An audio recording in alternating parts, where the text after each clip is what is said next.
Okay, team.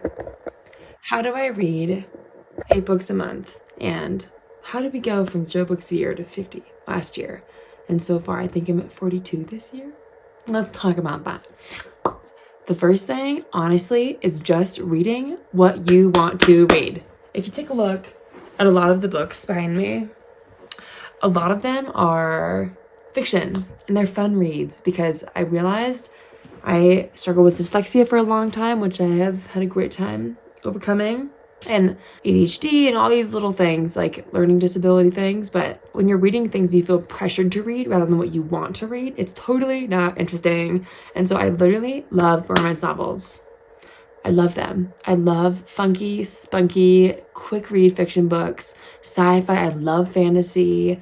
And what's really amazing about it is once you begin to let yourself fall in love with those genres and those stories and the characters, it's so much easier to like pick up nonfiction that does look interesting to you because you've, at least in my head, I've like proven to myself that I do enjoy reading and that I can read. So now I can read the fun nonfiction. But if I were to just like read nonfiction because I feel like that's educational and that looks really good on my Goodreads, and like that's what people are going to be so like, she reads. Like, I'm not going to enjoy what I'm reading. I'm not reading for myself. It's so disgusting. I think it's so disgusting, so foul to live your life for someone else. Live your life for yourself. And if you love reading nonfiction, read the nonfiction. Do what you want. But the whole point is to just follow what you want to read. And there are topics you do want to learn more about or educate yourself in. Like, you have the freedom to do that. Anyways, that's been like my big thing of just like stop picking up all these heavy spiritual texts, which I do really like. And like really like big long historical texts and whatnot. Like very, very cool. And I will be grateful to get to them one day. But what's made me fall in love with reading is just reading what I want. And a few other little tips that I have as well. One, if you are in your capacity in any way to have a Kindle, let me tell you, I'm a little baby. When I'm in bed at night, if a book gets heavy or the light's on, the lamp's on, but I'm tired and like flipping pages and I'm on my side, like being on your side sucks because it's like heavy on your wrist. Like, I know that sounds so lame, but the Kindle is so easy. I can go on dark mode. I can have like the yellowing kind of thing, nighttime mode. It's so lightweight. I see people hook up like little tripod things to like their wall, mount their Kindle, and lay in bed with a remote and like click through the pages. What? So anyways, part of that is just making reading more accessible to you, whatever that is.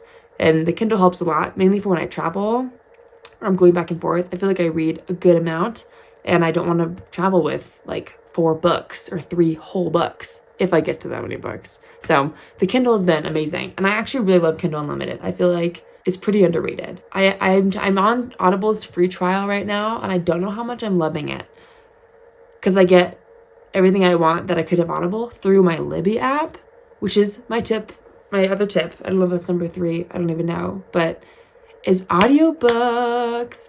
I love audiobooks for when I love the aesthetic also just reading, but audiobooks are great for when I'm running, when I'm doing laundry, I'm running an errand, and music can just be tiring sometimes. Oh my gosh, I love audiobooks. Audiobooks are literally amazing.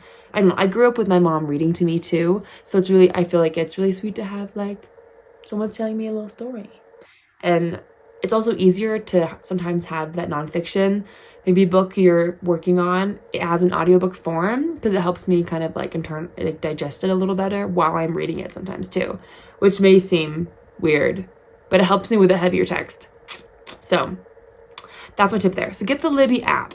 Oh my gosh, is that so worth it? I can get all these books for free. I love the library. Use these resources. You do not have to spend money to enjoy books. Like, what's funny is I own a lot of books and I have another bookshelf over there full of all the books I haven't read yet. There's a lot of them, but it's ridiculous to just want to own a bunch of books because we're just here to absorb amazing stories by these beautiful, creative people that made them. And you can do that for free. So get the Libby app or go online. You can have a Libby account on your computer. You don't have to have an app for it. It's so accessible. You can get, I have 2 library cards on there. One is actually expired, but Libby doesn't know that yet.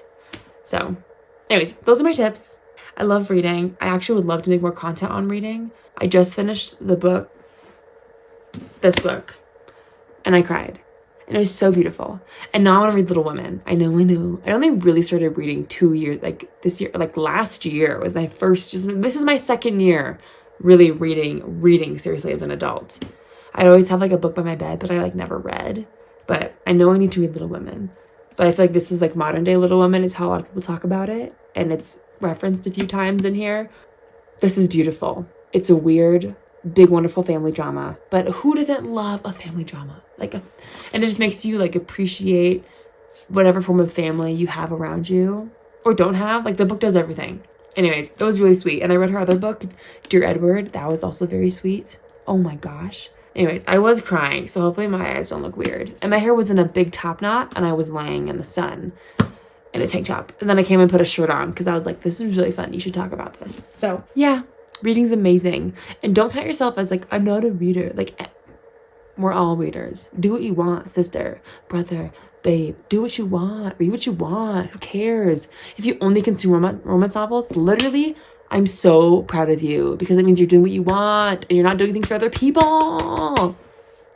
That's all. I'm going to do the best thing in the entire world that all of us book people love and pick up my next book. And I think it's going to be this.